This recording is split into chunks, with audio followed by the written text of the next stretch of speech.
অন্যের স্ত্রীকে ভালোবাসার কথা বলা কোনো সুপুরুষের কাজ হতে পারে না প্রলয় আসমিরি।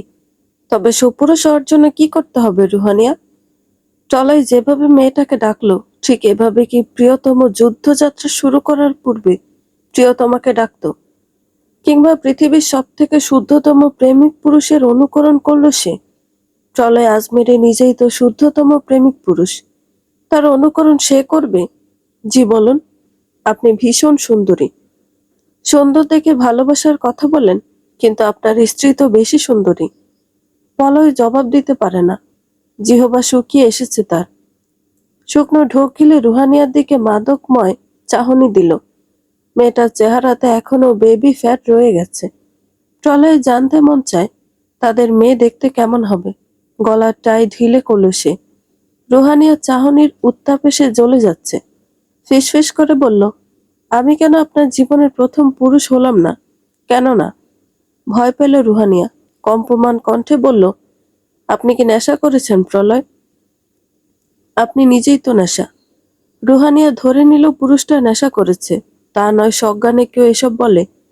অথচ তাকে যে অন্তরে জায়গা দিয়েছে, যে তাকে হৃদয়ের একচ্ছত্র সুলতান বলে ঘোষণা করেছে, তার নিকট ওই কয়েকটা বাক্য তুচ্ছ, ভীষণ তুচ্ছ। মেয়েটা তো জানে না, কখনো জানবে? আরবাজের কণ্ঠ শোনা গেল বাহির থেকে। রুহানিয়া ভয় পেয়ে প্রলয়ের ব্লেজার খামচে ধরল। Please, help.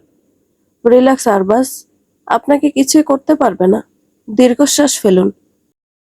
যাই হোক, আপনি এখন আমার সাথে 4th ফ্লোরে যাবেন। সেখানে ডিনার হচ্ছে একটা, আর আপনার মা আছেন সেখানে। আম্মু? ইয়েস। রুহানিয়ার চোখ উজ্জ্বল হয়ে উঠল। মেয়েটা যে নিজের বাবা মাকে খুব ভালোবাসে সেই বিষয়ে সন্দেহ নেই, কিন্তু পরক্ষণে ভুরু জোড়া কিঞ্চিত করে সে শুধালো, আপনি আমার মাকে চিনেন কিভাবে? খেয়াল করে দেখলে আপনি সবই জানেন মনে হয়। প্রলয় মাথা চুলকে বলল, একটু রিসার্চ করেছিলাম আপনার ব্যাপারে। আরবাজ যে আমাকে টর্চার করে সেটাও জানেন? অশ্রুসজল দৃষ্টিতে মেয়েটা শুধালো। প্রলয় তার মাথায় হাত রেখে বলল, আমি আপনার ব্যাপারে সব জানি না রুহানিয়া। আপনি যা কাউকে জানাতে চান না সেটা অন্তত খোঁজ পাইনি। আপনার বয়স খুবই কম, সবে 19। এমন কোনো ভার বহন করবেন না যা সহ্য করার ক্ষমতা আপনার নেই। পৃথিবীতে আপনাকে প্রোটেক্ট করার মানুষের অভাব নেই, আর তাদের প্রোটেক্ট করার দায়িত্ব আমার নয় কি? মাঝে মধ্যে আমরা জানি না কেন আমাদের সাথে বিশেষ ঘটনা ঘটে, তবে আরো খারাপ কিছু না হোক সেই সিদ্ধান্ত অন্তত আমাদের। তাছাড়া আপনি আমার কেউ নন, কেন বাহিরের একটা মেয়ের জন্য এমন করবেন? প্রলয় গম্ভীর মুখে মেয়েটার পানে তাকিয়ে রইল। এই যে কেউ নয়, এই প্রশ্ন থেকে শুরু করে আপনি আমার সব অবধি যেতে কত পথ অতিক্রম করতে হবে। বাহিরে যখন নির্জন হয়ে গেল, তখন রুহানিয়াকে এগিয়ে যেতে বলল প্রলয়। চলতে চলতে মেয়েটার মনে হলো প্রলয় নিশ্চুপ হয়ে গেছে। এক ধরনের অপ্রতিরোধ্য নীরবতা বিদ্যমান। রুহানিয়া দীর্ঘশ্বাস ছাড়ল। জীবনটা স্বপ্নের মতো হলে দোষ কি? রুহানিয়া, আপনার মাকে বলবেন কিছুদিনের জন্য আপনার বাড়িতে গিয়ে থাকবেন, অন্তত 10 দিন। আম্মু মানবে না। আমার কথা শুনুন, তাকে গিয়ে বলবেন যে থাকবেন। আপনার বাবা মা খুব ভালোবাসে আপনাকে। লিফটের দরজা খুলে গেল। চলো ইশারায় এগিয়ে যেতে বলল মেয়েটাকে। মাকে রুহানিয়া দেখে না প্রায় 2 বছর। কিভাবে সামনে দাঁড়াবে, নানান চিন্তায় এগিয়ে গেল। রসাবা, তুমি নানি হয়েছ, কিন্তু দেখে এত ইয়াং লাগে। বিশেষ করে এমাদ ভাই। শাহরুখ খান আর এমাদ ভাই কখনো বোধহয় বুড়ো হবে না। রাইট, মনে আছে না? 1997 সালে আমরা সকলে মিলে রাঙামাটি গিয়েছিলাম। এমাদ ভাই শাহরুখের মিমিক্রি করেছিল। সেই দিনগুলো সত্যি অনেক সুন্দর ছিল। এখন তো তোমরা বের হও না বলা চলে। বান্ধবীদের কথায় রহসভা হাসল। ভদ্রমহিলা দেখতে ভীষণ সুন্দরী, খুব গোছালোভাবে জামদানি পরনে, গলায় সফেদ মুক্তোর মালা, চুলগুলো সুন্দর করে পরিপাটিভাবে পিঠে ছড়িয়ে আছে। স্বাস্থ্য বলতে একদম চিকন। এত বয়সও পারফেক্ট যেন সে। খুবই সন্তর্পণে মুখের খাবার চিবিয়ে শেষ করে বলল, বয়স হয়েছে, এখন বের হতে মন চায় না। তাছাড়া ভার্সিটিতে ক্লাস নেওয়া শেষ হলে নিজের রিসার্চে মনোযোগ দেই ইদানিং। তুমি সেলিব্রিটির মা, খোঁজ তো পাওয়াই যাবে না। বাই দ্য ওয়ে, নিচে দেখেছো কত বড় ইভেন্ট হচ্ছে রুহানিয়াকে নিয়ে? She is so pretty. রসবা থেমে গেল। দীর্ঘশ্বাস বের হয়ে এলো ভেতর থেকে। রুহানি আজ এখানে আসবে জানলে কখনো মিট আপের জন্য হ্যাঁ বলতো না। মেয়েটাকে একবার দেখার ইচ্ছে হলো অবশ্য। পরক্ষণে মনকে শাসন করলো, যে তাদের খোঁজ নেয় না তাকে কেন স্নেহ করবে। এক্সকিউজ মি ম্যাডাম, ভেতরে প্রাইভেট ডিনার হচ্ছে, আপনি যেতে পারবেন না। ওয়েটারের কথায় সকলে পিছন ফিরে তাকালো। ওয়েটারের সামনে রুহানিয়াকে দাঁড়িয়ে থাকতে দেখে রহসাবা সব থেকে অবাক হলো। সে প্রতিক্রিয়া দিবে এর পূর্বে অন্য এক মহিলা বলল, ওকে আসতে দাও। রহসাবা, তোমার মেয়ে যে আসবে বলনি তো? এই রুহা, জলদি এসো এখানে। রুহানিয়ার চেহারা করুণ দেখাচ্ছে।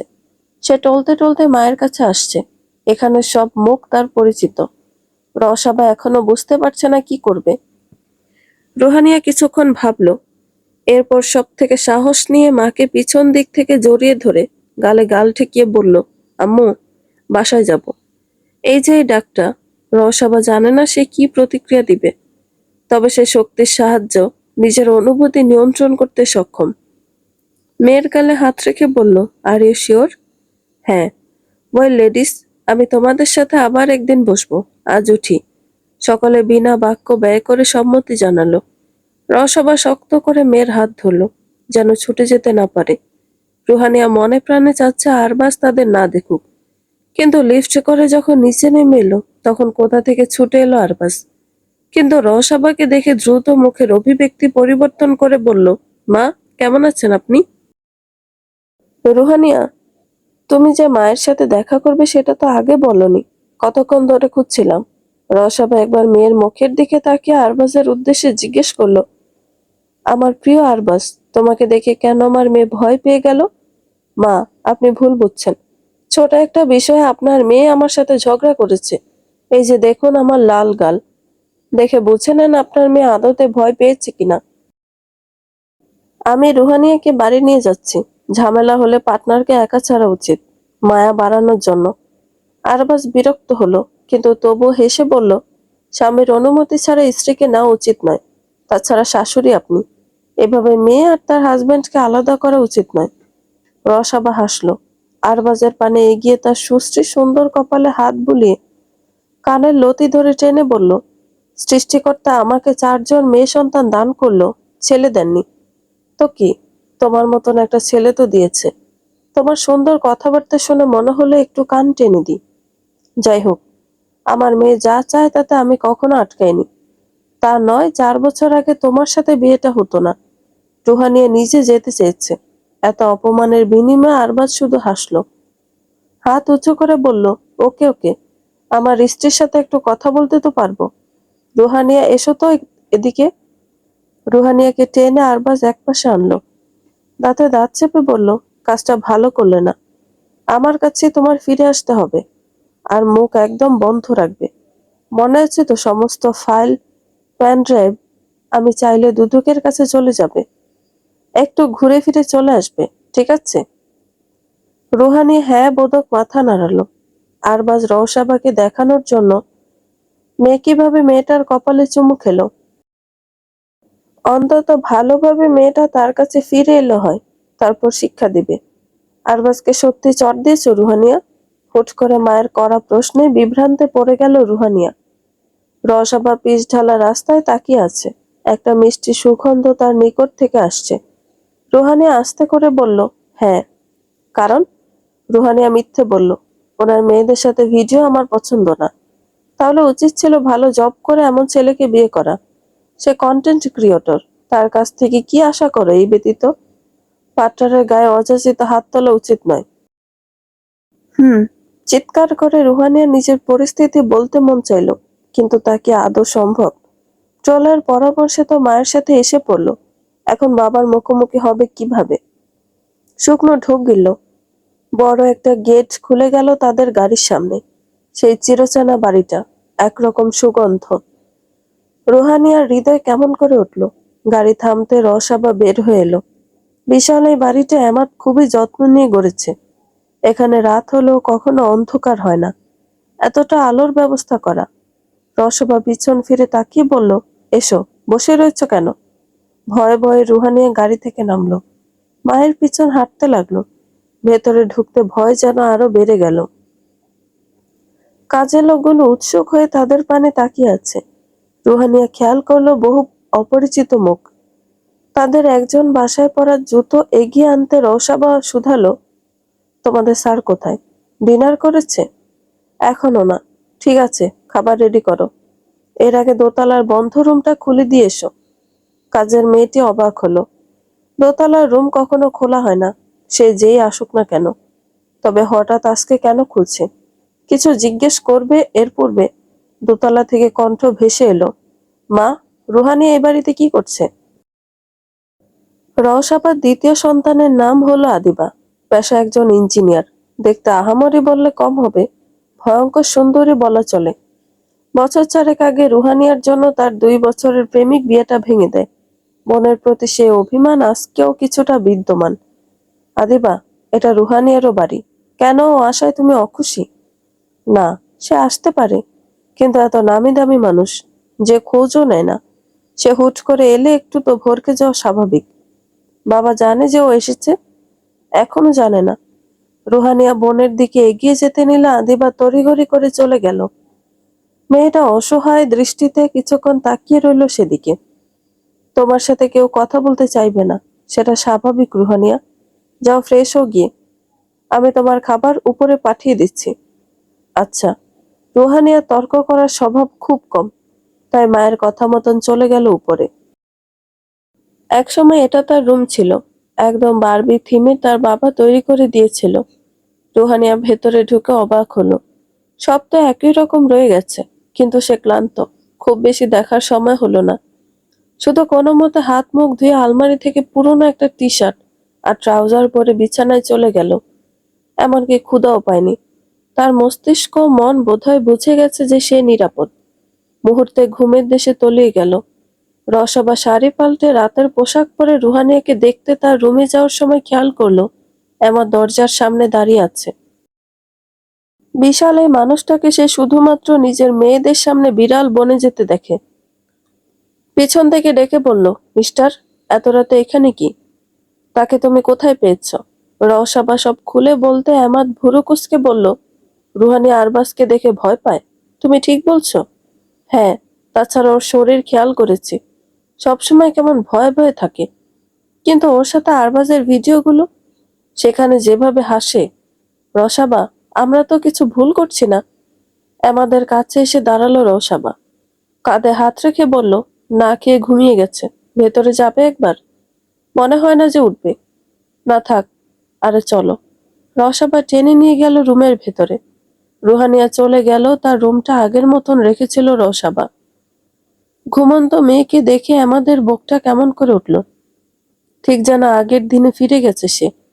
রসাবা ফিসফিস করে বলল, এমাদ, আমরা কি জানতাম আমাদের মেয়ে আজ বাড়ি ফিরবে? লাইফ কতটা আনএক্সপেক্টেড, তাই না? এমাদ জবাব দিতে পারল না। রুহানিয়ার কপালে হাত রাখতে গিয়েও থেমে গেল। কিছু যন্ত্রণা আসলেও ভুলবার মতন নয়। মেকআপ ঠিকঠাক হয়েছে? অরণ্য, বলো তো, মনে হচ্ছে এগুলো রিয়েল ঘুষি আর মাইরের দাগ? অরণ্য ঘুমিয়েছিল। এহেন সময় কল এসেছে প্রলয়ের ওপর হামলা হয়েছে। এমনিতে ছেলেটা অসুস্থ, ঠিক কতটা তাড়াহুড়ো করে যে হসপিটালে এসেছে সেটা শুধু সে জানে। তবে এসে যদি দেখে রোগী বেডে বসে ফাইন একটা মেকআপ আর্টিস্ট দ্বারা নিজের মুখে এমন মেকআপ করছে যাতে মনে হয় ক্ষতগুলো আসল, তখন আসলে কি করা উচিত অরণ্যের? ব্রাশ করার জন্য নাকি প্রলয়ের জন্য সে জানে না, কিন্তু মুখটা তেতো হয়ে এলো। বিরক্ত হয়ে অরণ্য বেডে বসে বলল, কয়জনকে পিটিয়েছ? আমি আরো অ্যাসামিমের কল পেয়ে তাড়াতাড়ি এলাম। আর মেকআপ কেন? যে ছেলেগুলো এসেছিল তাদের বাপের নাম জানো কি? আমি কিভাবে জানবো তা? প্রলয় স্মিথ হেসে বলল, আরবাজ চৌধুরী আমাকে অ্যাটাক করতে পাঠিয়েছিল, খুব পিটিয়েছি। পরক্ষণে মনে পড়লো রুহানিয়া যদি জানে আমি ব্যথা পেয়েছি তাহলে আমাকে সিম্পেথি দিবে, তাই কল করে দিলাম। আসছে এখানে, দেখো সব রিয়েল লাগছে কিনা। তোমার গায়ে একটা আঁচড়ও লাগেনি? না তো, কিন্তু এত বড় সুযোগ মিস করব কিভাবে? রুহানিয়া এলো বলে। ওহ আচ্ছা, কিন্তু ব্যথা না পেলে রিয়েল লাগবেন না তো? রাইট। এজন্য কি করতে পারি অরণ্য? অরণ্য হাসলো। এগিয়ে এসে এমন জোরে প্রলয়ের পেটে ঘুষি দিয়ে পাশে গিয়ে বসলো যেন কিছুই হয়নি। প্রলয় কিছু বলতে যাবে এর পূর্বে মেসেজ এলো যে রুহানিয়া চলে এসেছে। দ্রুত বেডে সে শুয়ে পড়ল। মিনিট 4 বাদে মেয়েটা ভীত চোখে দরজা খুলল। হাঁপাতে হাঁপাতে এসে বলল, প্রলয়, এ অবস্থা? সত্যি আরবাজ এই কাজ করেছে?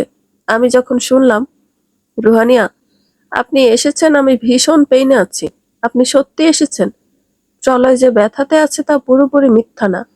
অরণ্য মুচকি হাসছে। এই ছেলেটা তো নাটক করতে পারে কিভাবে? অন্যদিকে রুহানিয়ার খারাপ লাগছে এই অবস্থা দেখে। এত ব্যান্ডেজ পড়েছে শরীরে। আরবাজ এমন কেন? কয়দিন আগে এই প্রলয় তো তাকে বাঁচিয়েছিল। সে নাখোশ সুরে বলল, আমার জন্য এমন হলো, সরি। আমার দোষ কি ছিল রুহানিয়া? আরবাজ, ওকে তো আমি কিছুই বলিনি। সর্বরী আসেনি? না, শুধুমাত্র আপনি ছুটে এলেন রুহানিয়া। আপনি থাকেন আমার সাথে, প্লিজ যাবেন না। আমার ভয় লাগছে। আরবাজ, যদি। আমি আছি প্রলয়, ভয় পাবেন না। অরণ্যা নিজের হাসি আটকাতে পারছে না। হাসলে নির্ঘাত প্রলয় তাকে গ্রেনেড দিয়ে উড়িয়ে দিবে। প্রলয়ের আসলে অভিনেতা হওয়া উচিত ছিল। এত বড় অভিনেতার অভিনয় থেকে মানবজাতি বঞ্চিত হয়ে গেল। আফসোস। অন্যের হাজবেন্ডকে এভাবে দেখা ঠিক নয় রুহানিয়া। রুহানিয়া বহুক্ষণ ধরে ঘুমন্ত প্রলয়ের পানে তাকিয়েছিল। প্রাণবন্ত এক পুরুষ সে। কতটা স্নিগ্ধ ও শান্ত মনে হয়, কিন্তু সঙ্গে তার জন্য করুণাও হয়। হাতটা একদম বুকের সাথে লেগে আছে। ভালো মানুষের সাথে কেন এমন হয়? এহে নানাবিধ চিন্তা করার মাঝে চোখ খুলে তাকালো প্রলয়, যেন সদ্য স্বপ্ন থেকে উঠে এসেছে সে। রুহানিয়া ঠোঁট উল্টিয়ে বলল, এমন ভাবে বলছেন যেন আমি দোষ করেছি, আর নিজে যে আমাকে ভালো। রুহানিয়া থেমে গেল। নেশার ঘরে বলা কথাগুলো সে এইমাত্র বলে ফেলেছিল। থাক, সেসব কথা গোপন। কি হলো, চুপ করে গেলেন যে?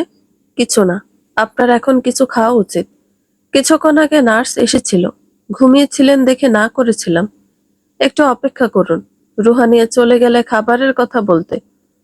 প্রলয়ের ফোনটা নোটিফিকেশনে বেজে উঠল। লক ছাড়াতে নিউজ ও ভিডিও লিংক এসে ভর্তি হয়ে গেল। পুরুষটির অধৈর্য গলে কিঞ্চিত বাঘ তৈরি হলো। অবশেষে কফিনের মধ্যে শেষ প্যারেক ঠুকে দেওয়া হয়েছে। মুখের হাসি অতি কষ্টে আটকে রাখছে সে। রুহানিয়া ফিরে এলো। সঙ্গে প্রলয়ের জন্য খাবারও চলে এলো। প্রাইভেট হসপিটাল হলো এলাহি আয়োজন এটা। নিশ্চিত আসার কাজ সব। স্যুপ বাদে আর সবকিছু নিয়ে যান। আমি শুধু এটাই খাবো।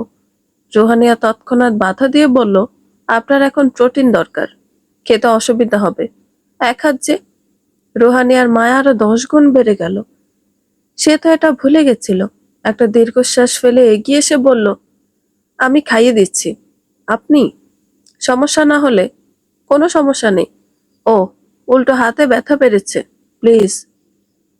প্রলয় ভদ্র বাচ্চার মতন রুহানিয়ার সামনে বসলো। মেয়েটার হঠাৎ স্মরণে হলো পুরুষটি একটি বিড়াল, যার সামনে ট্রিট ঘুরাতে সোনা বাচ্চার মতন ল্যাজ দুলিয়ে বসে পড়েছে, কিন্তু নিজের ভাবনা ভেতরে রাখলো। চামচে করে স্যুপ খাইয়ে দিচ্ছে। প্রলয় লম্বা শ্বাস ফেলে বলল, আরবার যদি ডিভোর্স চায় তাহলে আপনি দিবেন? সে চাইবে না। আমি যদি বলি যে চাইবে? সম্ভব না। কারণ? কারণ রুহানিয়া নিশ্চুপ হয়ে গেল। তৎক্ষণাৎ তার মনের ভেতর কেমন একটা ঝড় বয়ে যেতে লাগলো। আরবাজ কখনো তাকে ছাড়বে? তার হাত কাঁপতে লাগলো। দ্রুত বাটিটা রেখে বলল, আমি একটু আসছি। ওকে। রুহানিয়া রুম থেকে বের হয়ে গেল। বাবার বাড়িতে এসেছে আজ 4 দিন। তাই তো সে বাহিরে থাকলেও ভয় নেই। কিন্তু আরবাজের বাড়িতে আবার জেলখানায় ফিরতে হবে। মুক্ত বাতাসে আসতে তার স্মৃতির মানসপটে ভেসে উঠল আরবাজের সঙ্গে বিয়ের দিনটির কথা। সে অভিশপ্ত দিন কিংবা রাত, যার সকলে বাসরের রাত বলে জানে। অতীত। রুহানিয়া অগোছালোভাবে রুমটায় বসে আছে। 15 বছরের ছোট্ট শরীরটা ধকল নিতে চাচ্ছে না। নিজের মা বাবা থেকে শুরু করে সকলে তাকে ভুল বুঝছে। নাক টানছে ক্ষণে ক্ষণে। পেটে হাতটা চলে গেল তার। সকলে বলে এখানে বাচ্চা আছে, কিন্তু তা আদতে সম্ভব? রুহানিয়া পুরো রুমটা ভালোভাবে দেখলো। ফুল দিয়ে সাজানো। ভয় হচ্ছে তার। বাসর রাতটা এত তাড়াতাড়ি তার জীবনে আসবে তা কি সে জানতো? দরজা খুলে গেল। আরবাজ ভেতরে প্রবেশ করলো। সদ্য 21 বছরের যুবকটির শরীর হ্যাংলা পাতলা। শেরওয়ানিতে বড্ড মানাচ্ছে। রুহানিয়া বিছানা থেকে দ্রুত নেমে এসে সামনে গিয়ে দাঁড়িয়ে বলল, আপনি এমনটা কেন করলেন আমার সাথে? ভালোবাসার সম্পর্ক ছিল আমাদের, এভাবে না হলেও পরে গিয়ে বিয়েটা হতে পারত। তাছাড়া কিসের ডকুমেন্টস এর কথা বললেন? আরবাজ ধাক্কা দিয়ে সরিয়ে দিল মেয়েটাকে। বিছানাতে বসে বলল, এত প্রশ্ন করো কেন? এখন থেকে আমি যা বলবো শুধু সেটাই মানবে। না, মানবো না। আপনার জন্য আমার পরিবার সাফার করছে। আমার জন্য কে বলল? বরং তোমার জন্য। তুমি যদি ঠিক থাকো তাহলে আর করতে হবে না। আর যদি কথা বলো তাহলে ফাইলটা চলে যাবে দুদকে, যা তোমার বাবাকে ফাঁসিতে ঝোলাতে পারে। কোন কোন ফাইল? আরবাজ অলস ভঙ্গিতে আলমারির দরজা খুলল। লকার থেকে একটা ফাইল বের করে বলল, দেখো, এখানে সব গোছানো আছে। তোমার বাবা কি কি করেছে নিজের ক্ষমতার বদৌলতে, এখন সেসব বের হলে। রুহানিয়া তড়িঘড়ি করে ফাইলটা হাতে তুলে নিল। পৃষ্ঠার পর পৃষ্ঠা উল্টাতে লাগলো। মুখ শুকিয়ে এলে ঢোক গিলতে লাগলো। অবিশ্বাসের সুরে জানালো, এসব সত্য নয়, মিথ্যা। প্রমাণ করার পথও আছে আমার কাছে। এগুলো কিছুই মিথ্যা নয়। ইমাজিন, এগুলো দুদকের নিকট যাবে। তারপর রাষ্ট্রপক্ষ থেকে মামলা হবে। তোমার পরিবার একেবারে ধ্বংস হয়ে যাবে। তুমি এসব মানতে পারবে তো? না, এসব আপনি কিছু করবেন না, প্লিজ। রুহানিয়ার হাত কাঁপছে। সে আরবাজের কাছে এসে তার বুকে আছড়ে পড়ে বলল, এসব প্রকাশ না করার জন্য কি চান আপনি? Good girl. এই না হলে বুদ্ধিমতের মতন কাজ। তোমার কিছু করতে হবে না, শুধু মুখ বন্ধ রাখবে। আর আমি যা বলবো তাই করবে। পুরো দোস্তর আমার হাতের পুতুল হতে হবে। কি হবে তো? রুহানিয়া কাঁদতে লাগলো। আরবাজ তার থুতনি উঁচু করে পুনরায় বলল, তুমি যথেষ্ট সুন্দরী। এই সৌন্দর্য বারংবার ভালোবাসা দিয়ে বা বিছানাতে নষ্ট করা যাবে না। আমরা মাসে 1-2 বার ইন্টিমেট হব অবশ্য, সেটা মন্দ হয় না। আরবাজ রুহানিয়াকে টেনে বিছানাতে নিয়ে গেল। সেই রাতে বড্ড কষ্ট হয়েছিল মেয়েটার। তাই তো 3 মাস অবধি সে আরবাজের আশেপাশে আসা বন্ধ করেছিল। তখন থেকে সে আসলে আরবাজের হাতের পুতুল। এমন নয় পুরুষটাকে সে ভালোবাসে না, তবে এর মাত্রা খুব কম। নাকি একেবারে ঘৃণা করে। অতীতের পাতা থেকে বের হয়ে এলো রুহানিয়া। এভাবে তখন উঠে আসার জন্য খুব খারাপ লাগলো। হাজার হোক, প্রলয় কি মনে করবে? চোখমুখ মুছে কেবিনের ভেতর প্রবেশ করতে প্রলয় বলল, আপনার বিরুদ্ধে কেস হতে যাচ্ছে রুহানিয়া। কি যাতা বলছেন? কয়েকদিন আগে বিউটি প্রোডাক্ট যেটা প্রমোশন করেছিলেন, সেটা রিলিজ করে মাত্র 3 দিনে 100 জনের বেশি নারী হসপিটালে ভর্তি হয়েছে। সেটার দায় আপনার হতে চলেছে। রুহানিয়া কিছুক্ষণ থমকে বলল, ও, আরবার সব সামলে নিবে। Are you sure? রুহানিয়া শুকনো ঢোক গিলল। কারণ সে জানে, যদি ঝামেলাতে পড়তে হয় আরবাজকে, আগে তাকে ঠেলে দিবে সামনে, তবু নিজের গায়ে আঁচল লাগতে দিবে না। রুহানিয়ার কান্না পেল। সে আর কত হেনস্থা হবে? এর শেষ কোথায়? রুহানিয়া ঠোঁট কামড়ে ফিসফিস করল, 100% শিওর। রুহানিয়ার বিরুদ্ধে যে কোনো সময় অ্যারেস্ট ওয়ারেন্ট বের হতে পারে। বিষয়টা এত বড় স্ক্যান্ডাল হয়ে যাবে তা আমি নিজেও বুঝতে পারিনি আরবাজ। কিন্তু হয়ে গেল। এখন তুমি নিজের দিকটা ক্লিয়ার থাকো, তা নয় প্রচন্ড ঝামেলাতে পড়বে। ফ্রি হয়ে কল করিও, বাকি কথা কলে বলবো। তনুর মেসেজগুলো পড়ে অথবা এসপ্রেসো খাওয়ার জন্য কিনা আরবাজের মুখটা ভীষণ তেতো হয়ে উঠল। হাত দিয়ে সে নিজের রাগটা নিয়ন্ত্রণ করতে চাইল। অল্প কয়েকটা টাকার জন্য সে কত বড় বিপদে পড়ে গেছে। গত 4 দিন কিভাবে যাচ্ছে তা সে নিজেও জানে না। রুহানি এখনো তার বাবার বাড়িতে। আরবাজের সাথে একদিন শুধু কথা হয়েছিল। এ ঘটনা মিটে যাবে বললেও কোনো সুরাহা পায়নি। সে একবার বিশেষ একজনের নাম্বার ডায়াল করতে গিয়েও থেমে গেল। অথর্ব অকর্মা গালি শুনতেও চাচ্ছে না। আরবাজ, ওয়াও, সেলিব্রিটির সাথে সকাল সকাল দেখা হয়ে যাবে তা একবারও ভাবিনি। চিপচিপি গড়নের নারীটির নাম মাহিয়া। আরবাজও সে কলেজে একত্রে পড়াশোনা করত। তাদের ব্যাচের সব থেকেও সুন্দরী ছিল মাহিয়া। পরবর্তীতে মেডিকেলে পুরো বাংলাদেশে 3য় স্থান অর্জন করে। আরবাজ হেসে বলল, অনেকদিন পর দেখা হলো। কেমন আছো মাহিয়া? কাম সিট। মাহিয়া সামনের চেয়ার টেনে বসে পড়ল। এলিট ক্লাসের লোকদের জন্য এই ক্যাফেটেরিয়া ভীষণ বিখ্যাত। নিরিবিলি পরিবেশ সঙ্গে আভিজাত্যের ছোঁয়া। মাহিয়া চুলগুলো কানের পিঠে গুজে বলল, ভালো আছি। তোমাকে আর কেমন আছো জিজ্ঞেস করে ফর্মালিটি করলাম না। কেন? কারণ রোজ তোমাকে দেখি। দেখো, আমি তোমার কন্টেন্টের নিয়মিত একজন দর্শক। মাহিয়া ফোন বের করে তা দেখালো। আরবাজ মনে মনে খুশি হলো, কারণ মাহিয়া একসময় তার ভীষণ প্রিয় একজন নারী ছিল। কতবার প্রপোজ করতে গিয়েও থমকে গেছে। কখনো যোগাযোগ কেন করনি? মাহিয়া থমকে বলল, থাক সেসব কথা। সবসময় পরিস্থিতি হয়তো একরকম থাকে না। তোমার স্ত্রী কেমন আছে? বর্তমানে তাকে নিয়ে তো খুব চর্চা হচ্ছে। তুমিও জানো বিষয়টা? ইয়েস, আমার একজন কলিগের ওয়াইফ ভিকটিম। যাই হোক, স্বল্প কয়েকটা টাকার জন্য এত খারাপ করা উচিত হয়নি। মাহিয়া, থাক সেসব কথা। তুমি নিজের ব্যাপারে বলো। আমার ব্যাপারে? আরবাজ মাথা দুলালো। এতে যেন মেয়েটার দুই চোখের মনি চিকচিক করে উঠল। সে উৎসাহের সহিত আরবাজের সঙ্গে কথা বলতে লাগলো।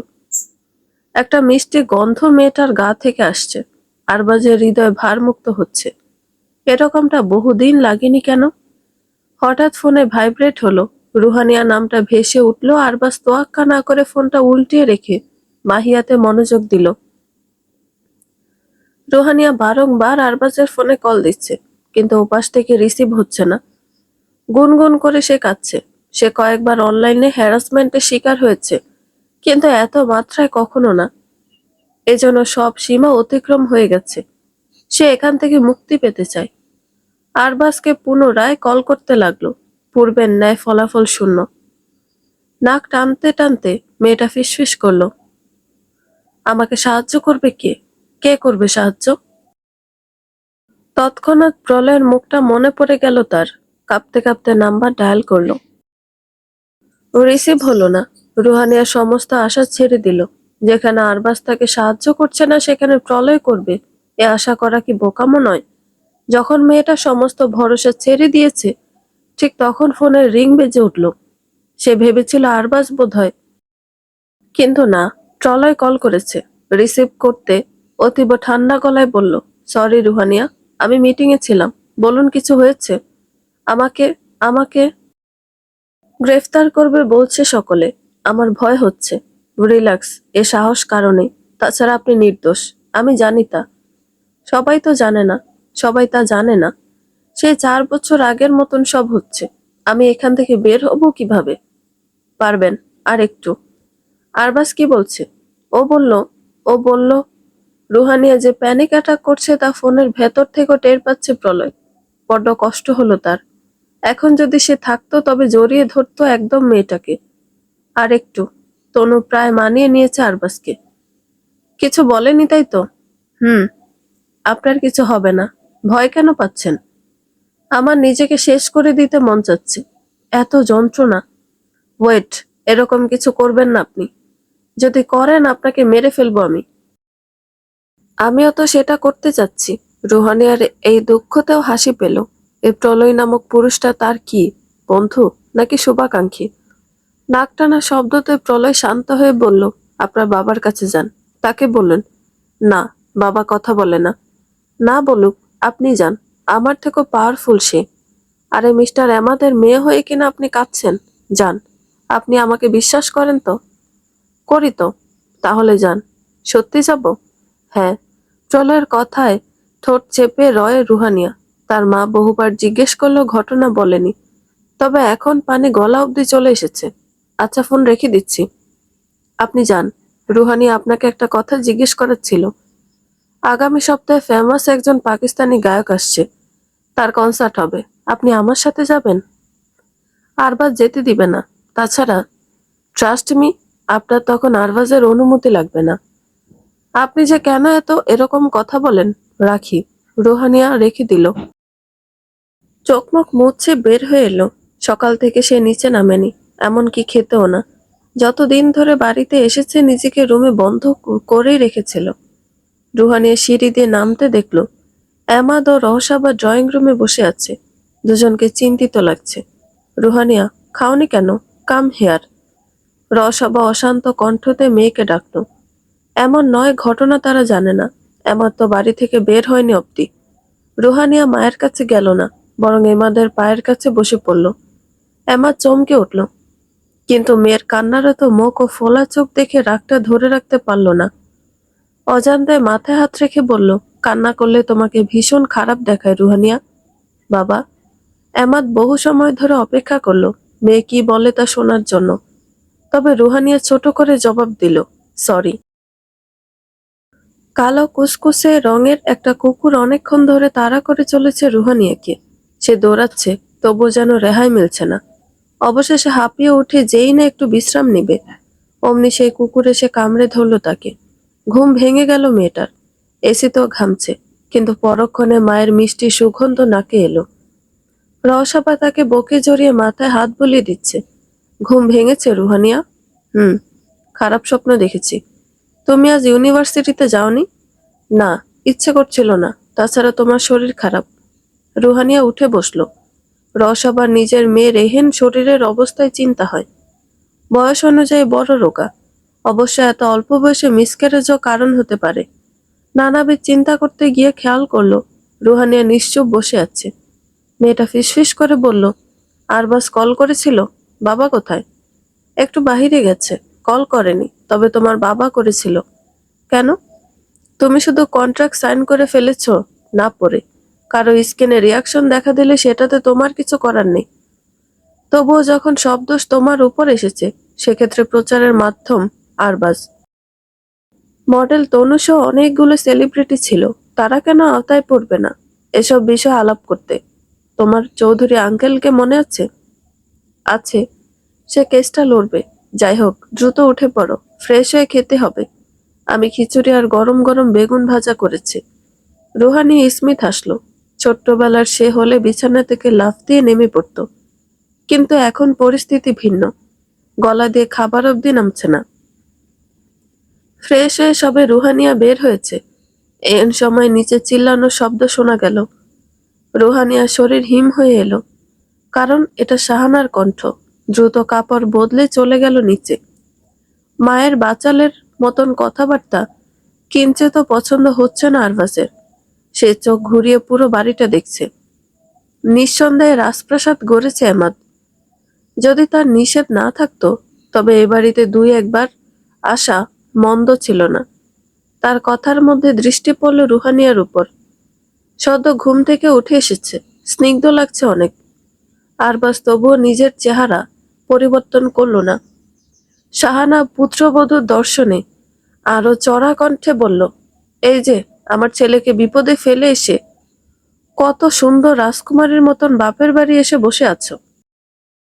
লজ্জা করে না একটু? গতকাল রাতে আরবাজের সব চ্যানেল পেজ চলে গিয়েছিল, তা কিভাবে ব্যাক এনেছে ছেলেটা জানো? শাহানার আক্রমণাত্মক কথাগুলো শুনে রসাবা অবাক হয়ে মেয়ের পানে তাকালো। এ কেমন আচরণ? নিজের মেয়েকে সর্বদা পুতুলের মতন রেখেছে।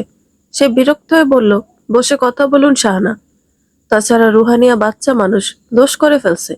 এখন আমাদের সকলের উচিত বসে সমাধান করা। কি সমাধান করবেন? আমার ছেলের নামও কেস হতে চলেছে। আমি এসব মানব না।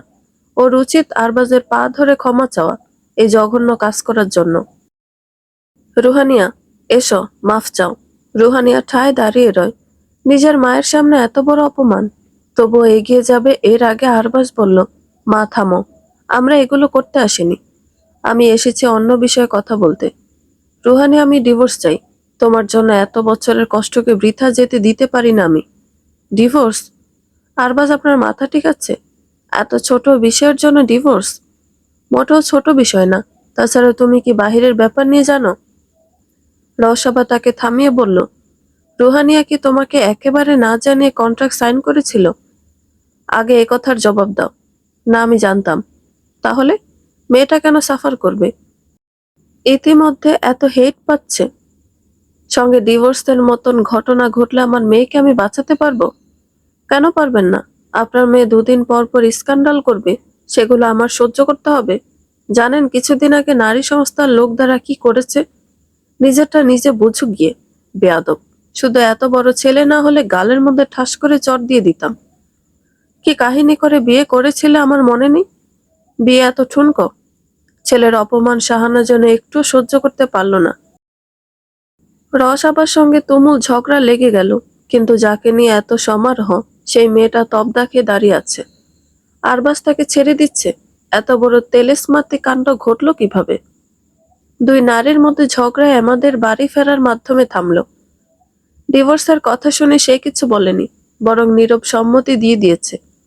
সে গত 4 বছরে কতবার নিজের মেয়ের বিয়েটা ভেঙে যাক সেই দোয়া করেছে। সেটা যখন কবুল হতে চলেছে তখন কেন কাঁদবে? বরং সে খুশি। এখন মেয়েটা বিপদ থেকে বের হলে বিদেশে পাঠিয়ে দিবে, কিংবা দূরে কোথাও, যেখানে আরবাজের ছায়াও মেয়ের ওপর না আসে। স্বামীর খুশি চেহারা দেখে রসাবা বিরক্ত হয়ে বলল, মেয়ের বিয়ে ভাঙছে আর তুমি একটুও কষ্ট পাচ্ছ না? না, ওই স্কাউন্ডাল আরবাজ আমার মেয়ের যোগ্য ছিল না। কত স্বার্থপর দেখেছ? অথচ এতদিন ভাবতাম কি পরিমাণ ভালোবাসে। যাই বলো, রোহানিয়া কিন্তু অনেক কষ্ট পাবে। সেই দুঃখ কাটাতে সময় লাগবে নাকি? আমার মেয়ে, সে সারা জীবন আর বিয়ে না হলেও রানী হয়ে থাকবে। ওরকম 2-4টা আরবাজ। রুহানিয়া কোথায়? রুমে দেখে এসেছি। তুমি যাবে? এমাদ মাথা নাড়িয়ে হ্যাঁ বলল। যদিও খুব কথা হয় না ওর সাথে, তবে লোভ সামলাতে পারল না। পা বাড়ালো রুমের দিকে। রুহানিয়া প্রচন্ড অস্থিরতায় ভুগছে। আরবার সত্যি তাকে ডিভোর্স দিবে? আবার যদি সবকিছু তার বাবার ব্যাপারে দুদককে দিয়ে দেয়? চিন্তায় গা গুলিয়ে আসছে তার। এহেন সময় তার নাকে জেসমিন ফুলের সুগন্ধ ভেসে এলো।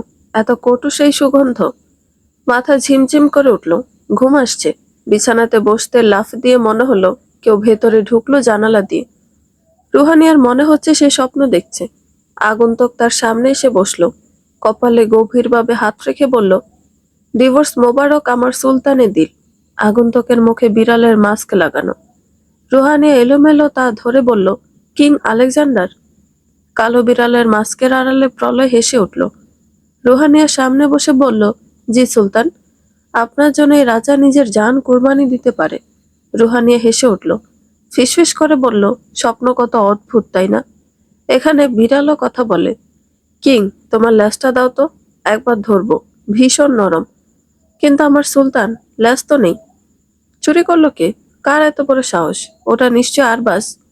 ঠিক, আরবাজ ল্যাজ চুরি করেছে। ভয় নেই, আমি এনে দিব। আর আপনি সেটা নিয়ে মেকআপ লাগাবেন, ব্রাশের মতো ইউজ করে। আরবাজ চোর, কিং এর ল্যাজ চুরি করেছে। মেয়েটা রেহেন বেখেয়ালি কথায় প্রলয় হেসে উঠছে বারংবার। সে সুগন্ধিত একটা হার্ব ইউজ করেছে, যাতে কিছু সময়ের জন্য মানুষ আশেপাশের সবকিছুকে কল্পনা মনে করে। মেয়েটাকে দেখার লোভ যে সামলাতে পারছিল না। প্রলয় এগিয়ে এলো। নেত্রপল্লব বন্ধ থাকা অবস্থায় রুহানিয়ার চোখে ফু দিয়ে বলল, আমার রানী, আমার সুলতান, এখন থেকে আপনি শুধু আমার, শুধুই আমার। রুহানিয়া অচেতন অবস্থাতে বিড়াল ছানার মতন শব্দ করে উঠল। প্রলয়ের মনে আকাশ সমান তাকে ছোঁয়ার ভাবনা এলো। নিজেকে সংযত করে নিল। হাজার হোক, মেয়েটা এখনো অন্যের স্ত্রী। রুহানিয়া ফিসফিস করে হঠাৎ বলতে লাগলো, ডিভোর্সটা হবে না বুঝলে কিং। আরবাজ নাটক করছে। যে আমাকে পাওয়ার জন্য এত কিছু করলো, পেপারস গুলো খুঁজে বের করলো, ব্ল্যাকমেল অব্দি করলো, সে কিনা এত সহজে ছেড়ে দিবে? প্রলয় থমকালো। কৌতূহলী ভঙ্গিতে শুধালো, ব্ল্যাকমেল? কোন বিষয়ে? আপনার কি কোনো ছবি ওর কাছে আছে? কিন্তু দুজনে তো স্বামী স্ত্রী। উহু, ছবি না। আরবাজ তো আমাকে স্পর্শ করতে পছন্দ করে না। কবে থেকে করে না? বিয়ের পর থেকে। ব্ল্যাকমেল তো অন্য কিছু নিয়ে করে। কি নিয়ে? বাবা। আপনার বাবাকে নিয়ে?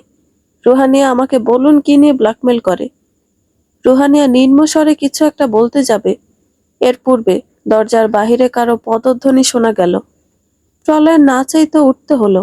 দ্রুত জানালার নিকট গিয়ে যেভাবে এসেছিল ঠিক সেভাবে নেমে গেল। দরজা খুলতে এমাদ তড়িঘড়ি করে জানালার নিকট এলো। কেন যেন তার স্মরণে হলো যে কিছু একটা জানালা দিয়ে গেল এই মুহূর্তে। সে অবাক হলো। এই দিকটায় বাড়িটা অন্ধকার, কিন্তু সে অনেকগুলো লাইট লাগিয়েছে, যেন তার বাড়ি কখনো অন্ধকারে না ডুবে। তাই এখনই কেয়ারটেকারকে গিয়ে কথা শোনাতে হবে। শক্ত করে জানালা বন্ধ করে দিল সে। পিছন ফিরতে ঘুমন্ত মেয়ের পানে নজর গেল। এগিয়ে সে আলতো করে কপালে হাত বুলিয়ে এসিটা অন করে দিয়ে গেল। পকেটের ফোনটা বেজে উঠতে দেখলো তার বড় মেয়ে কল করেছে। এমাদ খুশি মনে কথা বলতে বলতে বের হয়ে গেল। কতদিন পর তার 4 জন মেয়ে একত্র হবে। রেস্টুরেন্টেও এত ঝামেলা পোহাতে হয়। শাহানা বিরক্ত হয়ে যাচ্ছে। এতদিন সবকিছু রুহানিয়া দেখে শুনে রাখতো। মেয়েটা বয়সে ছোট হলে কি হবে, ভালো কাজের ছিল। ডিভোর্সের জন্য সে নিজেও রাজি নয়, কিন্তু আরবাজ চাচ্ছে। সোশ্যাল মিডিয়ায় স্ক্রল করতে করতে আরবাজের পোস্ট পড়ল শাহানা। ডিভোর্সের অ্যানাউন্সমেন্ট করে দিয়েছে। পাবলিক রিয়াকশন সব আরবাজের পক্ষে। অন্যদিকে গোপনে শুনেছে পুলিশ আজ রাতের দিকে রুহানিয়াকে গ্রেফতার করতে যেতে পারে। ওর বাবার জন্য এতদিন চুপ ছিল। মা, কি দেখছো? শাহানা তেতো মিঠা মুখে বলল, পোস্ট। রুহানিয়া কল করেছিল তোমাকে? তা শুনে তুমি কি করবে? আচ্ছা শোনো, মাহিয়াকে মনে আছে তোমার? হ্যাঁ আছে তো। কেন? ওর সাথে দেখা হয়েছিল সেদিন আমার। সামনের 25 তারিখ জন্মদিন। তুমি সেদিন রেস্টুরেন্টটা অফ রাখবে। আমি ওকে সারপ্রাইজ দিব। শাহানা চোখ পিটপিট করলো। ছেলের মতিগতি বোঝা বড় কঠিন ইদানিং তার কাছে। রুহানিয়ার সাথে ডিভোর্সের পর এত তাড়াতাড়ি অন্য মেয়েকে? মুখটা কিঞ্চিত গোমরা করে বলল, ওকে কি তুমি ভালোবাসো নাকি? আরে না, আমার বউ সারা জীবন রুহানিয়াই থাকবে। ডিভোর্স যে, তা তোমাকে ভাবতে হবে না। জুসের বোতলটা দাও তো। আমি এখন বের হচ্ছি। আজকে বিকেলে তৈরি থেকো। আরবাজ ঢকঢক করে পুরো জুসের বোতল শেষ করে দিল। শরীর তার দেখার মতন। সব তো এই হেলদি লাইফ লিড করার বদলতে। রেস্টুরেন্ট থেকে বের হতে প্রলয়ের দেখা মিলল। হাতে ব্যান্ডেজ দেখে বুঝতে পারল তার লোকগুলো ভালো কাজ করেছে। নিজের ঠোঁটের কোণে হাসি লুকালেও চেহারাতে অবাক হওয়ার অনুভূতি এনে বলল, প্রলয়, আপনার কি হয়েছে? অ্যাক্সিডেন্ট করেছিলেন নাকি? লুকোচুরি মনোভাব প্রলয় পড়ে ফেলতে পারল। আরবাজের থেকে শত গুণ বেশি অভিনয় করতে পারে সে। চেহারাতে করুণ ভাব ফুটিয়ে বলল, সেরকম কিছু না। বাই দ্য ওয়ে, আরবাজ, তোমার আর রুহানিয়া ডিভোর্স হয়ে যাচ্ছে? আরবাজ কাটকাট জবাব দিল, ইয়েস। ও যা করেছে সেটা নিয়ে বিন্দুমাত্র দুঃখ নেই। ক্ষমাও চাচ্ছে না। কিন্তু স্বীকার করে নিলে তো রুহানিয়া জেলে যেতে হবে। দোষ করেছে, শাস্তি তো পেতেই হবে। রাইট। তবে আমার ওনার উপর বিশ্বাস আছে। রুহানিয়া আমার দেখা সব থেকে পিওর একজন মেয়ে। সে টাকার জন্য নকল প্রোডাক্ট প্রমোশন করবে না। আপনি জানেন না সে কতটা বিষাক্ত। জানেন না দেখে চলয় শক্ত কণ্ঠতে বলল, রুহানিয়াকে সম্মান করো আরবাজ। সে এখনো তোমার স্ত্রী। তাছাড়া আমি তো জানতাম তুমি এই পৃথিবীতে তাকে সব থেকে ভালোবাসো। কিন্তু আরবাজ কোনো কিন্তু না। আশা রাখি তোমার ভালোবাসাটা এখনো আছে। তবে কখনো ভেবে দেখেছ রুহানিয়া যদি নিরাপদ হয় তখন তোমার আফসোস হবে না? আরবাজ হেসে বলল, একদম না। কেন? ওকে তুমি আফসোস না করলেও সমস্যা নেই। সে সিঙ্গেল হয়ে যাচ্ছে। আমাদের মতন অনেক বেচারার আফসোস কমবে। আরবাজ মনে মনে জঘন্য ভাষায় প্রলয়কে গালি দিল। সে ডিভোর্স দিচ্ছে বলে রুহানিয়াকে যে কেউ পেয়ে যাবে, সে শুধু তার নিজের অধিকার ও কর্তৃত্ব জানান দেওয়ার জন্য। আরবাজ বলল, সে আশা হচ্ছে না। মানে? ডিভোর্সই হবে না। আমি আপনাকে বিশ্বাস করি, তাই কথাটা বললাম। ডিভোর্স পেপার থাকবে পুরোটা নকল, এবং যারা আমার সাথে যাবে তারা অফিসিয়াল কেউ না। ধর্ম অনুসারেও কিছু হবে না। শুধু যতদিন পরিস্থিতি ঠান্ডা না হয় ততদিন বাবার বাড়িতে থাকবে। এই প্ল্যানে রুহানিয়াকে সামিল করা যেত, কিন্তু মেয়েটা গর্দভ। রিস্ক নিতে পারবো না। চলে অবাক হওয়ার ভান করে বলল, ওয়াও, মানে ডিভোর্স হবে কিন্তু হবে না? ইয়েস। তো কোনো ফালতু কুত্তা যদি রুহানিয়ার আশেপাশেও লালা ফালাতে যায় লাভ নেই। রাইট। আচ্ছা, আপনি কোথায় যাচ্ছেন এখন? আমার বাসায়। বিকেলে আর্জেন্ট কাজ আছে। ওকে ওকে, তাহলে আর আটকাবো না। তবে আপনি কাউকে বলবেন না বিষয়টা। চলায় নিজের ঠোঁটে আঙুল রেখে বলল, একদম আমার মুখটা সিল হয়ে থাকবে। কাউকে বলবো না। অনেক খুশি হব আমি তাতে। আরবাজ দীর্ঘশ্বাস ফেলে চলে গেল। চলায় সিঁড়ি দিয়ে কিছু দূর উঠে দ্রুত আনামকে কল করলো। আরবাজ রুহানিয়াকে এত সহজে ছাড়বে না সেটা সন্দেহ ছিল তার। কিন্তু নকল ডিভোর্স মাথাতেও আসেনি। কিন্তু ভাগ্য কি অদ্ভুত। আরবাজ রুহানিয়া শুধু তার সেটা দেখাতে গিয়ে সে প্রলয়ের কাছে নিজের প্ল্যান বলে দিল। প্রলয় উচ্চ সুরে হাসতে হাসতে নিজের সঙ্গে বলল, প্যাথেটিক ফুল। রুহানিয়ার বড় মাথা ধরে আছে। আজ ঘুম ভেঙেছে দুপুরের একটু আগে। উঠে শুনছে বিকেলের দিকে নাকি তার ডিভোর্স হবে। সে বুঝতেও পারছে না কি প্রতিক্রিয়া দিবে। তার মাথায় এসব প্রসেস করার আগে একজন কাজের লোক এসে নিচে যেতে বলল। রুহানিয়া খায়নি সেই গতকাল দুপুরে যা খেয়েছিল, তাই ভেজা চুলগুলো বাঁধতে বাঁধতে বলল, আসছি। কাজের মেয়েটা অদ্ভুত চোখে তাকে দেখছে। এ বাড়িতে আরেকজন মেয়ে আছে, তা সে জানতো না অব্দি। রুহানিয়ার ফোনটা হাতে নিয়ে নিচে এসে তবটা খেয়ে গেল। পুরো ড্রয়িং রুম বিভিন্ন রঙের ফুলে ভর্তি। মাঝখানে এমাদ অবাক হয়ে দাঁড়িয়ে আছে। রুহানিয়া কৌতূহলী হয়ে বলল, এগুলো কে পাঠিয়েছে বাবা? তোমার জন্য এসেছে এসব রুহানিয়া, সঙ্গে ডিভোর্স মোবারক লেখা। এই পার্সেলটাও এসেছে। রস আবার রান্নাঘরে ছিল। চুলগুলো হাত খোপা করতে করতে এসে বলল, আরবাজের আবার এসব কি নাটক? এমা ঠান্ডা সুরে বলল, আরবাজ পাঠায়নি, বরং প্রলয় আজমিরি পাঠিয়েছে। প্রলয়ের নাম শুনে চমকে গেল রুহানিয়া। দ্রুত প্রেরকের নাম দেখল কার্ডে। আসলেও প্রলয় পাঠিয়েছে। এমা দ্রুত নিজের হাতের পার্সেল খুলল। সেখানে তাকে সম্বোধন করা একটা চিঠি আছে। রুহানিয়ার থেকে সরে গিয়ে পড়তে লাগলো, হ্যালো স্যার, কেমন আছেন? জানেন, সম্প্রতি আমি জেনেছি আমি ভালো গল্প সাজাতে পারি। এই যে দেখেন, গতকাল রাতে লিখেছি। এক রাজার অনেক প্রিয় একটা তোতা পাখি ছিল, ভীষণ সুন্দরী, ভালোবাসতো যাকে অনেক। হঠাৎ ভিনদেশের এক বণিকের সে পাখির উপর নজর পড়ল। ছলচাতুরি করে নিয়েও নিল। রাজার রাগ হলো, তার তোতার ওপর অভিমান হলো। কিন্তু ভালোবাসা কি এত সহজে কমে? এরপর একদিন তোতা পাখি নিজে থেকে রাজার কাছে উড়ে এলো। হঠাৎ শুনতে পেল বণিকের বাণিজ্য নষ্ট হওয়ার কারণ তোতা পাখির সৌন্দর্য। তাকে দেখতে গিয়ে নাকি ব্যবসা হয়নি, তাই সে তোতাকে রাজাকে দিয়ে দিবে। কিন্তু রাজা তো জানে না তোতা পাখির সঙ্গের খাঁচাটা নকল। অথচ সেই খাঁচাটা পারে বণিকের থেকে তোতাকে রক্ষা করতে। এমাদ স্যার, গল্পটা কেমন হলো জানাবেন। আমি যোগ্য রাইটার হতে পারবো কিনা, সঙ্গে এটাও বলবেন রাজার এখন কি করা উচিত। পার্সেলে আরো কিছু ফাইল ও কাগজ আছে, সেগুলো রুহানিয়ার জন্য গিফট। ইতি, প্রলয় আজমিরি। চিঠি পড়া শেষ হতে দীর্ঘশ্বাস ছাড়ল এমাদ। রুহানিয়া বাবার কাছাকাছি এসে দাঁড়িয়ে শুধালো, চিঠিতে কি লেখা? এমাদ মাথা নাড়িয়ে বলল, গল্প লিখেছে। লেখক হিসেবে ছেলেটা শূন্য পাওয়ার যোগ্য নয়, মাইনাসে নাম্বার দেওয়া উচিত। রুহানিয়া কিছুই বুঝতে পারল না। গল্প, লেখক, হঠাৎ তার বাবা এসব কি বলছে? রুহানিয়া বহু সময় ধরে বাথরুমের আয়নার সামনে দাঁড়িয়ে আছে। ডিভোর্সের পূর্বে নারীদের মনের অনুভূতি সত্য বলতে কেমন হয়, কিন্তু তাকে দেখে এমন নির্জীব কেন মনে হচ্ছে? কোনো অনুভূতি যেন মুখে নেই। কথা ছিল রুহানিয়ার বাড়িতে ডিভোর্স পেপারে সাইন করে দিবে, কিন্তু শাহানা মানেনি। যদি এবার তার ছেলের কোনো ক্ষতি করে দেয়, এই চিন্তায় অবশেষে জায়গা ঠিক হয়েছে আরবাজের মায়ের রেস্টুরেন্টে। চিরচেনা পরিবেশ আজ কতটা রুহানিয়াকে পীড়া দিচ্ছে। দীর্ঘশ্বাস ফেলে সে পানির ফোয়ারা ছেড়ে দিল। কিছুটা মুখে ঝাপটা দিয়ে পিছনে কারো উপস্থিতি টের পেল। বউ, কেমন আছো? বেশ মোটা হয়েছ দেখছি। রুহানিয়াকে আষ্টে পৃষ্ঠে জড়িয়ে ধরল আরবাজ।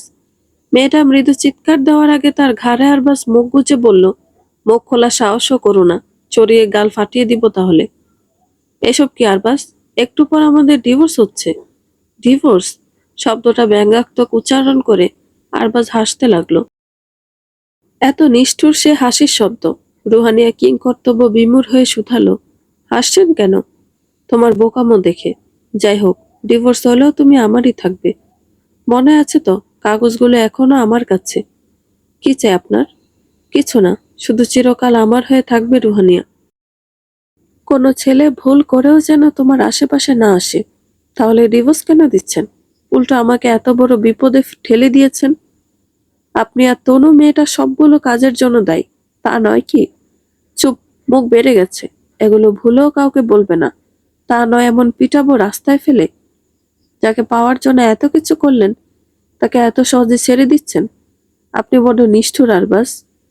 আমাকে অনেক ভালোবাসে রুহানিয়া, তাই না? মেয়েটা জবাব দিতে পারে না। আসলে আরবাজকে রুহানিয়া ভালোবাসে?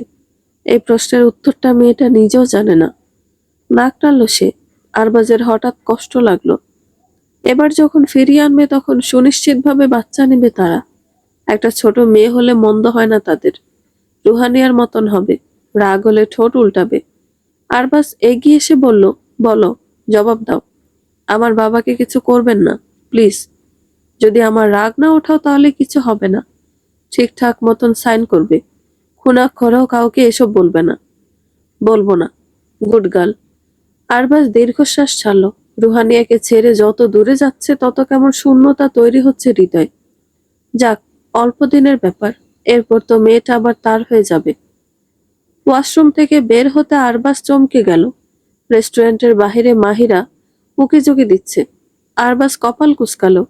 গিয়ে দরজা খুলতে তাকে দেখে লম্বা হাসি দিয়ে মেয়েটা বলল, তোমাকে খুঁজছিলাম। এখানে কেন তুমি মাহিয়া? মাহিয়া চেহারাতে দুঃখী ভাব প্রকাশ করে বলল, আজকে এত বড় দিন তোমার জন্য, আমি কিভাবে না আসি? তোমার সুখ দুঃখ সবকিছুতে থাকার অধিকার কি নেই? আছে, ভেতরে এসো, তবে কাউকে কিছু বলবে না। মাহিয়া হেসে আরবাজের পিছন পিছন গেল। সামনে বসে থাকা সকলে অবাক হয়ে তাদের দুজনকে দেখল, বিশেষ করে রওশাবা। কারণ মাহিয়াকে সে চিনে, তার বোনও ডক্টর। তার হসপিটালে যখন যায় মাঝে মধ্যে দেখেছে। সে এখানে কেন? সকলের দৃষ্টিতে অপ্রস্তুত বোধ করলো মাহিয়া। এগোতে গিয়ে একটা টেবিলের সাথে লেগে গ্লাস পড়ে গেল। সে বিব্রত ভঙ্গিতে বলল, সরি, আমি পরিষ্কার করে দিচ্ছি। মাহিয়া দ্রুত ভাঙা গ্লাসটা উঠাতে গিয়ে হাত কেটে ফেলল। মৃদু চিৎকারে আহ! আরবাজ ব্যস্ত হয়ে বলল, আরে ওকে মাহিয়া, এটা তোমার ক্লিন করার কোনো দরকার নেই। অনেক ব্যথা পেয়েছ। মা, ওষুধের বক্স নিয়ে এসো, দেখি পানি ঢালতে হবে। আরে এটা কিছু না আরবাজ। তবুও দূরে দাঁড়িয়ে আছে রুহানিয়া। অনেক নিবিড় ভাবে দুটো মানুষকে দেখছে। মাহিয়াকে সে চিনে না, একদম না।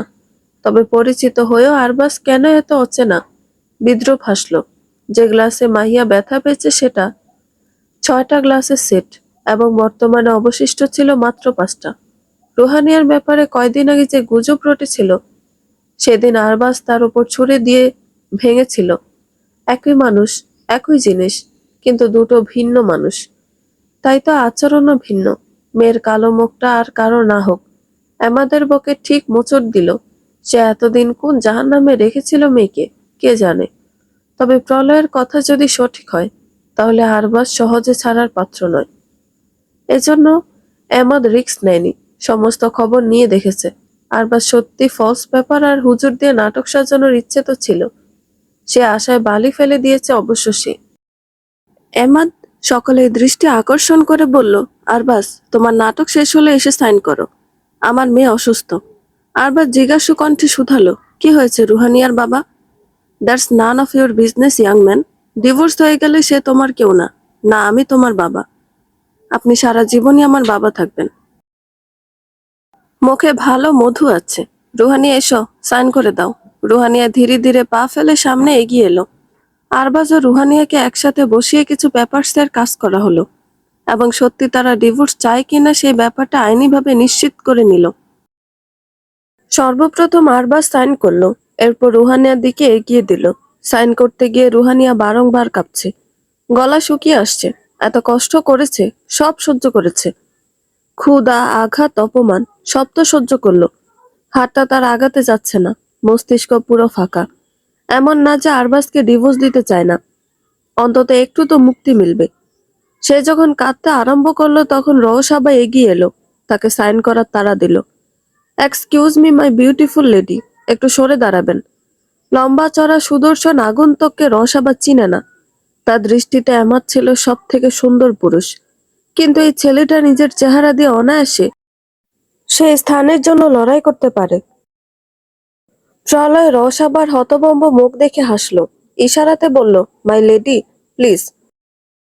অজান্তে সরে দাঁড়ালো রওশাবা। প্রলয় এগিয়ে গিয়ে রুহানিয়ার যে হাতে কলম সেটা ধরল। মুখোমুখি হলো দুজনের মুখ।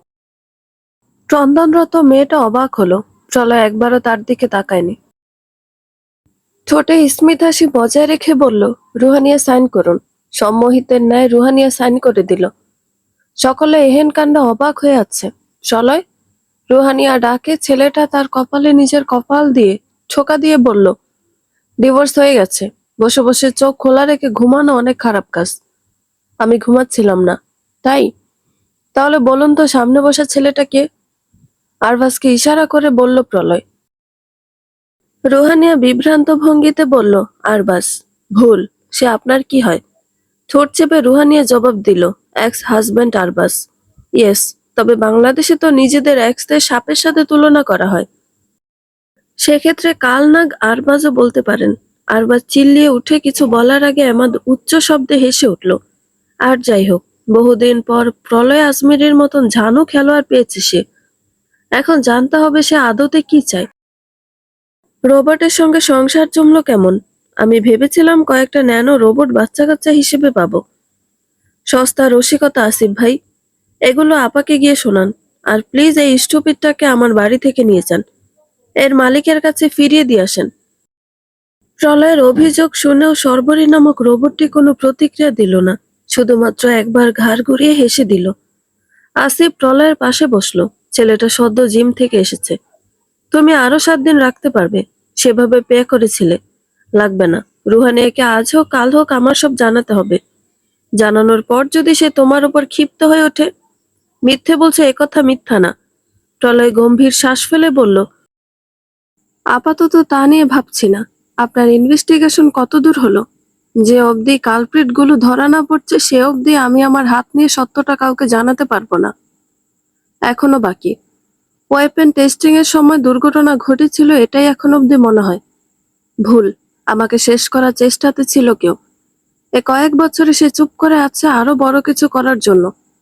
আসিফ সম্মতিতে মাথা দোলালো। এহেন সময় বাহিরে এশার হাসির শব্দ শোনা গেল, সাথে অরণ্য কথা বলছে। প্রলয় মুচকি এসে বলল, বউকে বেশি ছেড়ে দিলে এমনটাই হয় আসিফ ভাই। এশা তেমন নয়, জানি, তবে নারীর অলংকার যদি লজ্জা হয় সেক্ষেত্রে পুরুষের হবে জেলাসি। একটু জেলাসি দেখান। সে যে নিজের তা যদি অনুভব নাই করান, তাহলে প্রলয় কি করবে? তুমি বড্ড নার্সাসিস্ট প্রলয়। নিজে বিয়ে করো, এরপর বুঝবে। দেখেন তো ভাই, এই শাড়িটা কেমন? প্রলয়ের ম্যাকবুকের স্ক্রিনে টকটক এক লাল বিয়ের শাড়ি দেখা যাচ্ছে। আসিফ হেসে বলল, গাছে কাঁঠাল গোফে তেল। সবে ডিভোর্স হলো, ওর বাবা যেমন মনে হয় মেয়েকে তোমাকে সহজে দিবে। এখনই তো আসল যুদ্ধ।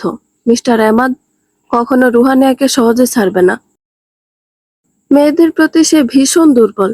প্রলয়ের কথার মাঝে আসিফের একটা কল চলে এলো।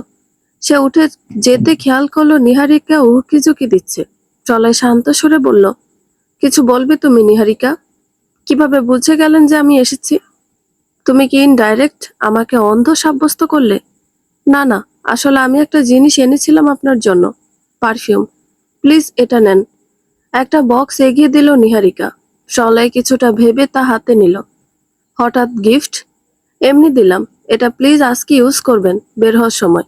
আর আমাকে সাথে নিবেন কিন্তু। ওয়েল, প্লিজ ভাইয়া, অনেক সুন্দর স্মেল এটার, খারাপ লাগবে না? প্রলয় কিঞ্চিত সন্দেহ করলো, মাথা নাড়িয়ে হ্যাঁ বলল, কারণ আজ বিকেলে রুহানিয়ার সঙ্গে সে দেখা করতে যাবে। মেয়েটার ওপর থেকে সবগুলো এলিগেশন উঠে গেছে। এমাদকে সেদিন চিঠির সাথে সে পার্সেল দিয়েছিল, তাতে সবটা ছিল। এরপর ডিভোর্সের দিন সবকিছু পুলিশের কাছে দিতে রুহানিয়ার উপরে লাগা অভিযোগগুলো ক্লিয়ার হয়ে যায় এবং দোষী আরবাজ নয় বরং তনু হিসেবে গ্রেফতার হয়েছে। প্রলয় হাসলো। তনু বড্ড বোকা। ভেবেছিল তার সাথে সম্পর্ক ভালো করে পিছন দিক থেকে নতুন ওয়েপেনের ডিটেলস লিক করে দিবে। সে ভুলে গিয়েছিল ধোকা দিতে গেলে পেতে হয়। আর প্রলয় আজমেরিকে ধোকা দেওয়া, তার মতন হাঁটুতে বুদ্ধি নিয়ে ঘুরে বেড়ানো মেয়ের জন্য অনেক কঠিন। ডিভোর্সের পর আজ 4 দিন। রুহানিয়ার যেন পুরো দুনিয়া ঘুরে গিয়েছে। গত কয়েকদিন সোশ্যাল মিডিয়াতে তার ডিভোর্স এবং কেস থেকে মুক্তি পাওয়া নিয়ে অনেক চর্চা হচ্ছে। বিশেষ করে আরবাজ যা ট্রল হচ্ছে সেটা বলার বাইরে। অবশ্য রুহানিয়াও কম কথা শুনছে না। এতে আর এখন মেয়েটার কিছু যায় আসে না। বাবা মায়ের কাছে ফিরে এসেছে, ঠিকঠাক পড়াশোনা করতে পারবে, আর বিয়ে না হলেও চলবে। এটা সেই কন্টেন্ট ক্রিয়েটরের বউ না? দেখ কেমন নির্লজ্জ। মাত্র কয়েকদিন আগে ডিভোর্স হলো, আবার এত বড় কেস হয়েছিল, তবু সেজেগুজে পাবলিকলি চলে এসেছে। কেস থেকে মুক্তি পেয়েছে তো। আরে, কার মেয়ে দেখতে হবে না? দেখ গিয়ে তনুকে ফাঁসিয়েছে এরা মিলে। এসব বেহায়াদের দেখলে রাগ ওঠে। চুপ, শুনে ফেলবে আবার। যদি ম্যানেজারের কাছে কমপ্লেন করে দেয়। দুজন মেয়ে ওয়েটারের এহেন কথাবার্তা মোটেও পছন্দ হয়নি রুহানিয়ার। কিন্তু অভিযোগ সে করবে না। এক জীবন বোধহয় এভাবে মানুষের কথা শুনতে শুনতে চলে যাবে। ফোন বের করে সময় দেখলো। ট্রলের অপেক্ষাতে আছে সে। সে পার্সেলটা না পাঠালে যে কিছু হতো, এই জন্য আজ ধন্যবাদ জানাতে এসেছে। অনেকক্ষণ অপেক্ষা করার পরও প্রলয় এলো না। 2 কাপ কফি এবং 10 বার কল করে ফেলেছে। নিশ্চিত কোনো কাজে ব্যস্ত। এটা ভেবে রুহানিয়া বিল দিয়ে উঠে পড়ল। সে গাড়িতে এসেছে। পার্কিং লটে এসে ড্রাইভারকে কল করবে, এহেন সময় প্রলয়ের গাড়ি দেখতে পেল। রুহানিয়া হাসি মুখে গাড়ির কাছে গেল। জানালার ভেতর দিয়ে উঁকি দিতে মুখে থাকা সুন্দর হাসিটা উবে গেল। প্রলয় কেমন পাগলের মতন করছে। গায়ের পোশাক অগোছালো, গলায় থাকা টাইটা ঢিলে করা, পুরুষালী গালটা ভীষণ রক্তিম। প্রলয়, আপনার কি হয়েছে? প্রলয় সামনে তাকালো, ঢোক গিলে বলল, আপনি এখানে কেন রুহানিয়া? বহু সময় ধরে অপেক্ষা করছিলাম, আসেননি, তাই চলে যাচ্ছি। ড্রাইভার কোথায়? প্রেসার উঠেছে? প্রলয় এপাশ ওপাশ মাথা ঘুরিয়ে বলল, না, প্লিজ চলে যান। একদম না, আমি ভেতরে ঢুকলাম। প্রলয় পিছনের সিটে বসেছিল। রুহানিয়া পাশে বসতে দূরে গিয়ে বসলো। পাশে খালি বোতল পড়ে আছে, মাথায় পানি ঢেলেছে। মানুষটার অবস্থা ভয়াবহ। কি হয়েছে? একটা স্টুপিড লাভ পারফিউম দিয়েছে, আর আমি তা গায়ে মেখে চলে এসেছি। ভাগ্যের সাথে আনিনি। লাভ পারফিউম?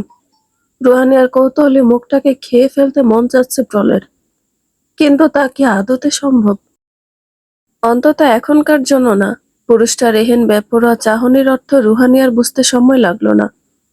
সে লজ্জা পেয়ে গলা পরিষ্কার করে বলল, সর্বরীকে কল করুন। ছেড়ে গেছে আমাকে, কেউ নেই আমার। কেন?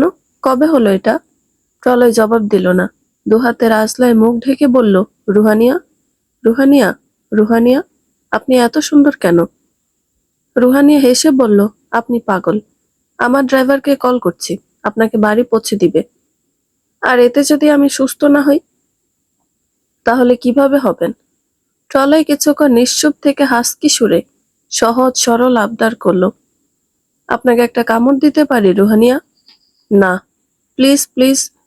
আমি আর কিছু বলবো না, প্লিজ। না। প্রলয় বুঝতে পারল রুহানিয়া দেয়াল গলবে না। এটা যদিও অস্বাভাবিক কিছু নয়, কিন্তু প্রলয় এটাও জানে একদিন সে সমস্ত দখল করার ক্ষমতা পাবে। কামড় তো তুচ্ছ বিষয়। সময়ের সাথে প্রলয় শান্ত হয়ে আসছে। এ অন্যায় আবদারের জন্য রাগ হলো নিজের উপর। সরি রুহানিয়া, আমার মাথা ঠিক ছিল না। প্রলয়, একবার বলুন, আমাকে ঘৃণা করবেন এই জন্য? না, সেটা করব না। তাহলে ভালোবাসতে পারবেন? আমিও সিঙ্গেল, আপনিও তাই। আমাদের কি উচিত না পারফেক্ট কাপল হওয়া? রুহানিয়া দীর্ঘশ্বাস ছাড়ল। প্রলয়ের কথায় প্রথমবারের মতন অন্তঃকরণ ভীষণভাবে কেঁপে উঠল তার। বন্ধুরা, গল্পটি ভালো লেগে থাকলে একটা লাইক করে দিবেন এবং গল্প সম্পর্কে কোনো মতামত জানানোর থাকলে কমেন্ট করতে পারেন। গল্পের বাকি অংশ শোনার জন্য চ্যানেলটি সাবস্ক্রাইব করে পাশেই থাকবেন। ধন্যবাদ সবাইকে। ভালো থাকবেন।